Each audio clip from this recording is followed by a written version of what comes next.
Well, hi, everybody. Hope you've had a great weekend. Today is Tuesday, Tuesday already of the week, and I'm just got something to share with you today. I went out this morning to let the dogs outside, and it was already getting light outside, and I looked over and I saw the moon. It wasn't really big in the sky, but it was semi low in the sky, and I could see it through the trees. It looked really amazing, like something you'd probably see out of a movie. And so I got my camera out and I tried to take pictures of it, but my camera isn't really built for those things. So I wanted to share it with you, but the images just weren't, well, they weren't really that good. But what I've got here, I have an image that I just printed off, and that's the moon. Okay? You've seen the moon before? You know what it looks like? That's the moon. And when I looked at it this morning, it was just, it was beautiful. It really was. I wish I could have really captured that for everybody. It just looks spectacular. I was out there by myself. My dogs did not seem interested at all in looking at the moon. So there we go. But what I wanted to share with you is when I looked at the moon today, I saw something really beautiful and amazing. Now, if you know anything about the moon has no life on it. The moon is what we might even call a dead rock. It's about 238,000 miles away from us. That's about 40 Earths kind of put next to each other, distance wise. And the moon is a pretty inhospitable place as well. Yet we use it and we see it in movies for romance over Paris, and we look out over the oceans and see the moon and different times of the year. And when the moon comes up, it looks really, really big on the horizon. We see red moons, we see different color moons. We go outside and we watch eclipses of the moon. This lifeless rock is such an integral part of our lives. Even the traditional of the werewolf is based around the cycles of the moon. When we have tides in our oceans, that's caused by the moon literally pulling the water up toward itself. The moon has such an impact on this planet. Yet the moon is really, if you look at it, it's a dead rock sitting in space.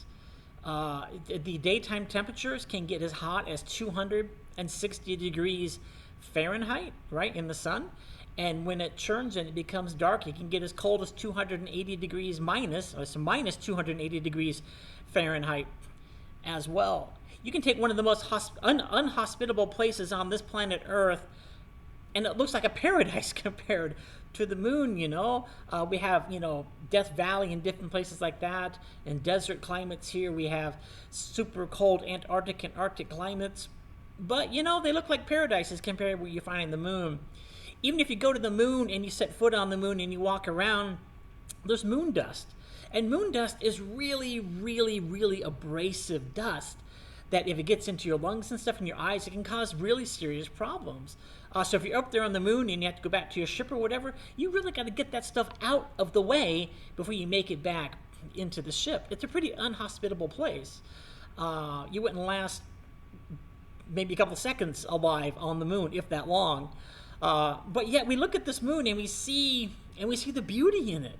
It really is spectacular at times. I love looking at the moon in the night sky.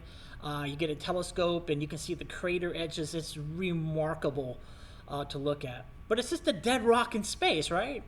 And it really got me thinking, what are we looking at in our world, in our lives, that maybe seem like it has no life, but it's got amazing, amazing beauty and a different kind of a life to it.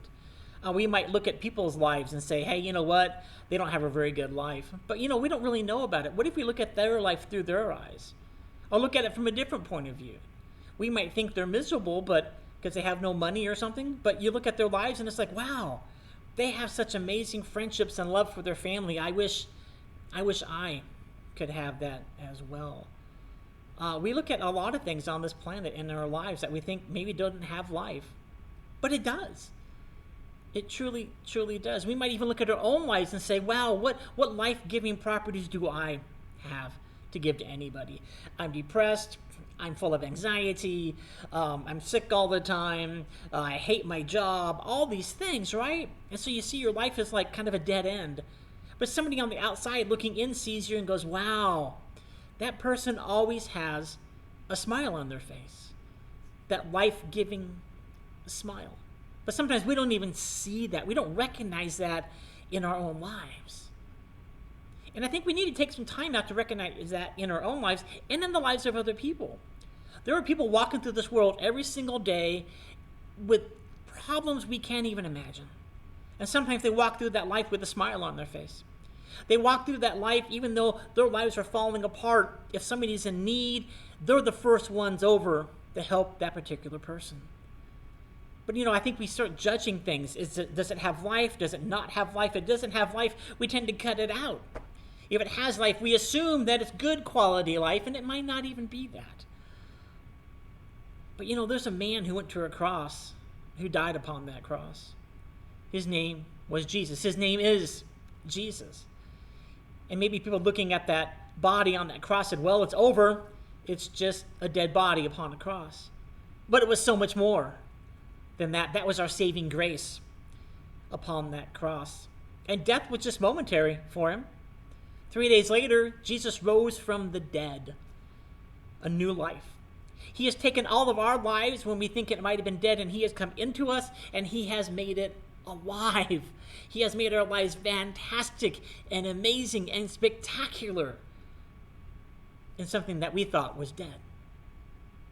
See, we let Jesus in. He changes us in so many ways, right? He takes our dead lives and brings it to a new life.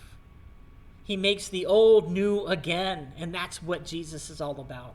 So when I looked at that moon, I see this ancient rock that's dead, but the beauty and life it can really represent. We use it all the time. It's a great, great, great thing, and if the moon ever go away, I'd be so sad, because it would impact my life, I think, severely. But you know what? You're more important than that moon.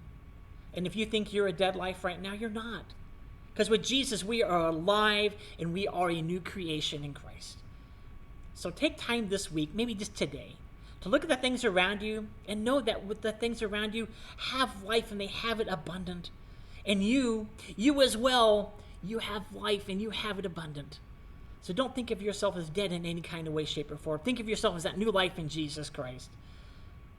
Revel in that. Take joy in that. Take happiness in that.